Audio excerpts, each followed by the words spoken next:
Hey, beautiful souls, it's Rachel here from A Bridge to Tranquility. Hey beautiful souls, welcome to A Bridge to Tranquility's YouTube channel. So make sure you subscribe, make sure you follow us, do all of that good stuff, and welcome to our page. So these YouTube videos that I'm going to be creating at the moment are going to be based around being spiritual vlogs. Now, I'm somebody that doesn't really like writing a lot of stuff down, so I've been umming and ahhing over the past kind of like 6 to 8 months about how I'm going to get these blogs across, and then I thought, hold on, Rachel, let's not act like it's not 2022. Like, you can just vlog it, you can just talk, and we can just have a conversation. So I encourage you all to comment, get involved, ask questions, even though the video is already recorded. Once I get comments and things like that or any questions, I'll be actively responding, no matter when it is that you pop in on this video. It could be a year later, but if you comment, I'm going to see it and we're going to have a conversation. So, by the title, you would already know that today's spiritual vlog is based around spiritual bypassing. So what I'm going to do is I'm going to talk a little bit about the definition of what spiritual bypassing is, and then I'm going to give you guys, I think it's roughly about 5 to 6 examples.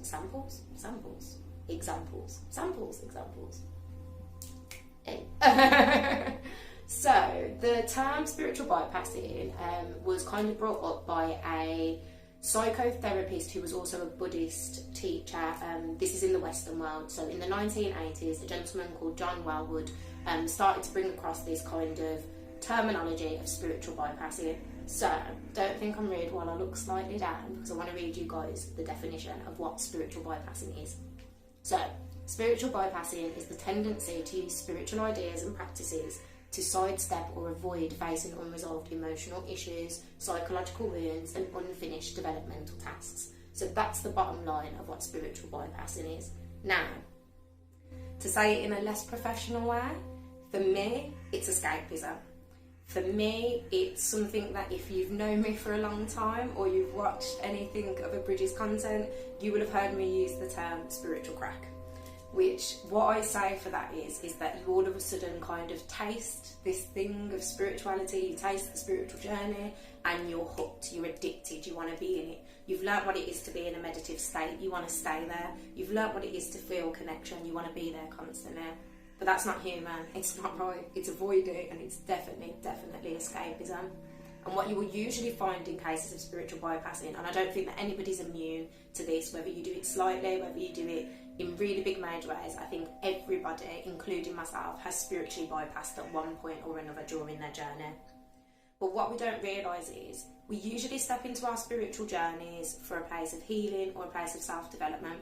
And the thing that we quickly realise is that whatever we were doing before was stopping us from developing, it was stopping us from healing. And what we usually do in our spiritual journey is we start healing, we start actively doing these things, but then we find these other shining, magical parts of it that we can almost kind of hone into a little bit more, that allows us to actually avoid those things that we're supposed to be working on, avoid those things that we're supposed to be getting better at. But this time we've got lovely buzzwords to get us away with it. So I'm not avoiding this because I'm doing this. So here's one of my first examples, and I think everybody knows this one of me. Toxic positivity. This is the avoidance of anger. This is the pretending to be happy when you're not.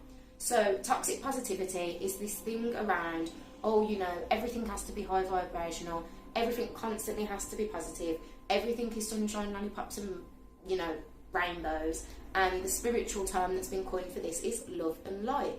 Everything is love and light. I could call you an arsehole, but as long as I put love and light at the end of it, it doesn't matter, because that's me being positive. The other side of this is I don't get angry anymore, because this is seen to be some spiritual kind of like high ground, that if you don't experience anger, then all of a sudden you're better than everybody else. No. What you're actually doing is you're pushing down your own emotions, and you'll probably find along the way that you either start getting really irritable, you start getting triggered, or you literally just blow. This thing around, no, I don't get angry anymore, no, I don't do this, no, I don't do that. Let's really deep it, because anger is an emotion just like everything else. So if you're not able to feel angry, you're probably not able to feel excited either, because we don't just get to pick one emotion to turn off. So if we're turning off our emotions, we're actually cutting ourselves off from all of them. not just one. So toxic positivity, again, is that thing of, oh, if somebody, a way that it's used in spiritual bypassing would be somebody letting you know that they've got an issue with something that you've done, or they're not happy, and you turning around and be like, whoa, whoa, whoa, whoa, this is really negative, this is really horrible. It's not, it's the truth, and sometimes the truth isn't nice. But this toxic positivity thing is one of the major ways to spiritually bypass, because you're actually, when we're avoiding things like anger is a secondary emotion. So what that means is we're usually angry because we're feeling something else. We're usually angry because we're hurt. We're angry because we're disappointed. We're angry because we feel betrayed. So if you don't know that you're angry and you're not allowing yourself to be angry, you're not going to find that actual emotion that it links to, which means you're not going to be able to heal it. You're not going to be able to reflect on it. So in turn, you're bypassing the whole experience. Number 2, and this is a really big one for me, and I pray to universe every day that I never appear to be this way, because to me, we are all the same. Anything you can do, I can do. Anything I can do, you can do. Like, we're all on the same level. Some of us may have started our journey early, some of us may have not. But one big term in spiritual bypassing is spiritual superiority. So this is this kind of thing of like, you're the chosen one. You're sent here to do this. Without you, this would not happen. It is your role and your purpose to fulfill these things. Now, somebody like myself who's a practitioner, I will say that I feel that my purpose in this world is to assist and guide people in their own spiritual healing journey. However, I don't believe I'm the chosen one to do that. I believe I'm one of the people, just like the people that are chosen to look after children, the people that are chosen to be nurses. Like, I'm just that person that this is my purpose, but it doesn't mean that I am better than anybody else. And anybody that's watching that feels that way about being the chosen one, you are not better than anybody else. We're all badass, we're all amazing. Another thing why I think spiritual superiority is like really, really, really important when we're talking about spiritual bypassing, because actually, if we're being spiritually superior, so I am guru, I am this, I am the teacher, what we're actually doing is we're hiding our own insecurities and we're bypassing them, because we don't actually feel significant. We don't actually feel secure within ourselves. But if I pretend, or I show myself, or I play this role of being superior, then I don't have to think about those insecurities, because you're not seeing them, which means I don't have to. Which you can guess in turn means that you're not working on your self-love, you're not working on your security, you're not working on how your relationship is with yourself, you're not working on your confidence, and again, you're not really healing and you're not really developing, and you're evading things. So spiritual superiority is definitely a big one for me when it comes to spiritual bypassing. Okay, I don't know what you would call this one, but I'm going to call it the written and meant to be section. So please, for 1 second, understand what I'm going to say. So yes, to a degree, I believe that we're chosen to be here. I believe that life is going to pan out in a certain way in terms of the way that the world runs. Do I believe that every single thing in my life was written down on a piece of paper that I agreed to? Hell no. Do I believe that everything bad or good that's happened to me I asked for? Hell no. Do I believe that just like there is light in the world, there is darkness that takes over and impacts on people's lives? 1000%. We can't believe that light is functioning and darkness isn't trying to come at it. We can't believe that light is pushing us to rise and not think that there's some dark elements that are going to try and pull us down. So this whole thing of telling people, oh no, don't be upset by that because you chose for this to happen, it's BS, guys. It's BS. Yes, there are lessons. Yes, there's karmic cycles. Yes, there's things, that are all in a pattern that need to happen, and there's definitely things that need to be learned. However, there is a flow in the universe that we do not understand and we do not control, and to me, in my opinion, I believe that that flow can be impacted by everything. We are all one, and when we say we are all one, it's not because we're all this big bubble together. It's because everything that we do impacts on one another. So if somebody's throwing a stone over there and somebody's throwing a stone over there and everybody's throwing stones, you may end up getting hit by a stone that you weren't supposed to be getting hit by. But that doesn't mean that you asked to be hit by that stone. So I believe that this is a way of not really dealing with things, because you can just kind of go, oh no, it's fine. Oh no, it's fine. I'm not upset by this because it's meant to be. I chose this. Or on the other side, it's a way to keep feeding your ego, because it's, oh, I chose this, for God's sake, and get annoyed at myself. So No, allow all that stuff. Yes, some things are written, some things are meant to be, and I think that in the long run, we can find a reasoning or an outline as to why or what happened to us. But I don't believe that we can sit and say everything that happens to me is meant to be. You may be able to look back on it in hindsight, like myself, and I'll say even my most traumatic events, I can see how that domino effect and the healing and the journey that I went on after then became a silver lining. But I don't believe that some of those traumas were because I signed up to them or asked for it, and I never will, and I'm happy to debate that.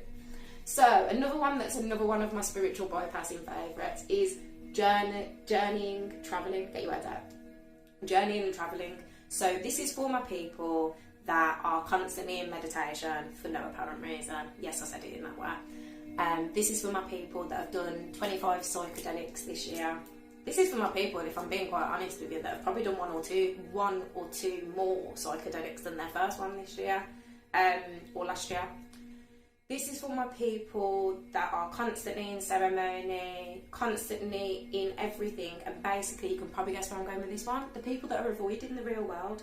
Spirituality is beautiful, it is amazing. I have experienced some of the most amazing journeys, astral projection, sights that I couldn't even fathom, that I've written down in paper, and I'm like, wow, when I read this in 10 years, will I even believe I experienced that?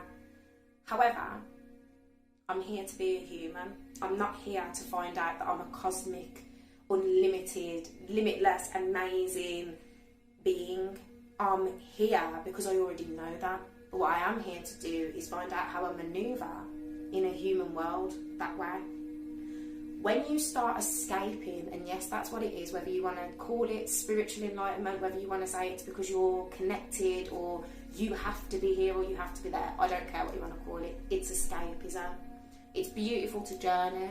It's beautiful to sit down every night and journey if you want to. And again, you don't have to be journeying every night. There's periods of my journey where I sat down for 6 months on end and did a massive astral projection journey every evening. And then there's time periods where the only journeying I've really done is once in a week or once every 2 weeks. So it changes. However, when you're doing this thing of I need to go and, I need to journey and I need to go deeper and I need to unlock this and I need to unlock that, you have to pause for a moment, because I'm not saying it's wrong, but what I actually want you to do in these moments is pause and think about everything that's physically going on around you.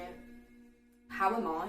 How is my mind? How is my body? What have I been eating? How have I been fueling? How am I treating people? Am I sleeping correctly? How are my children? How are my family? How is my, my career? There's many layers to this world and layers to this earth, and if you start avoiding them so that you can go on a journey in the cosmos, you're going to find really quickly that the universe comes to bite you in your arse.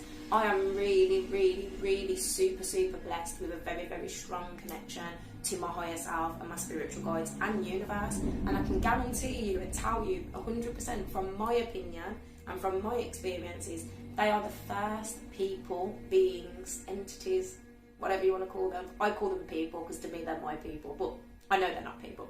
But to me, they're the people that are the first to guide me in, Rachel, you need to clean the house. Rachel, how have you been fueling your temple?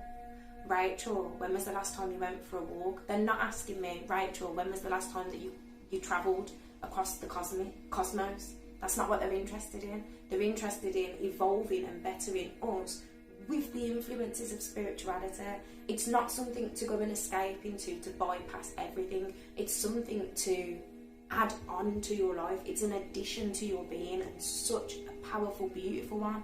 But don't get sucked into this avoidance of the real world, because that's one of the most unauthentic things that you can do. Because yes, you are a soul, but yes, you've been given this life, this body, and some of these experiences for a reason. So to try and escape and avoid that is almost disrespectful to the journey, in my opinion.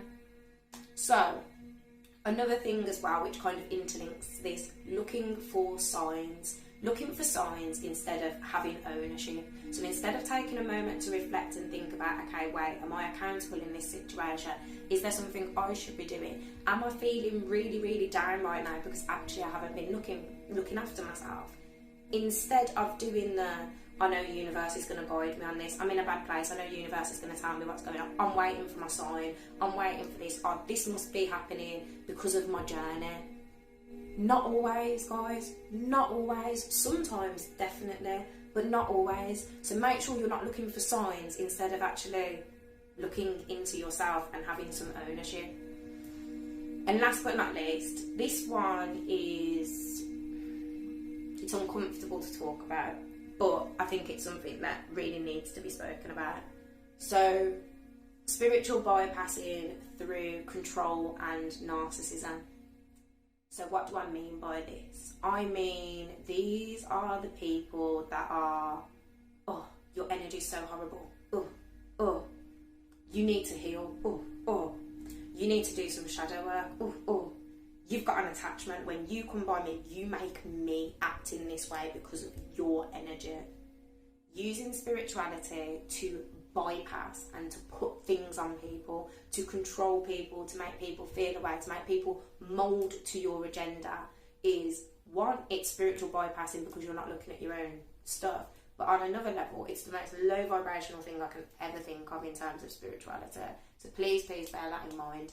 And I'm going to touch on something really, really quickly. I'm not going to go too far into it because I don't want the beef in the comments, guys. I'm not going to lie to you, but I can only speak from my own experience. Another thing that I put underneath this narcissism, this control version of spiritual bypassing, is the term twin flames. Now, I'm not against the term twin flames. I'm against what's taught about twin flames in this modern day society. And to me, twin flames are a way of spiritually bypassing your love and relationship healing, your relationship with yourself, your relationship with others, the healing that needs to take place there. And it's also, in my opinion, and quote me on this one, I will say it, to me it is the spiritual gateway and bypass for the most toxic and abusive relationships that I've ever known.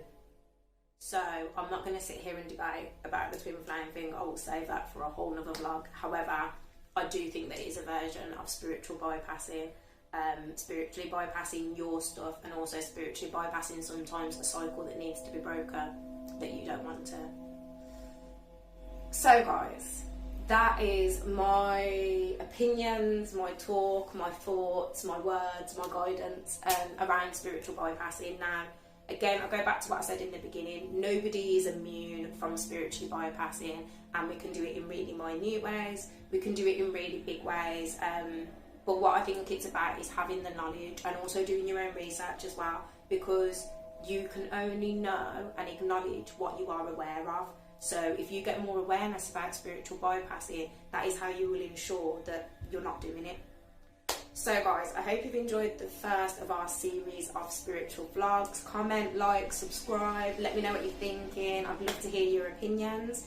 And other than that, I hope you all have a magical, magical day. I love and appreciate you all so, so much. Don't forget to follow us on all of our channels. You know the drill, guys. And remember, you don't have to be weird to be spiritual. Take care, guys.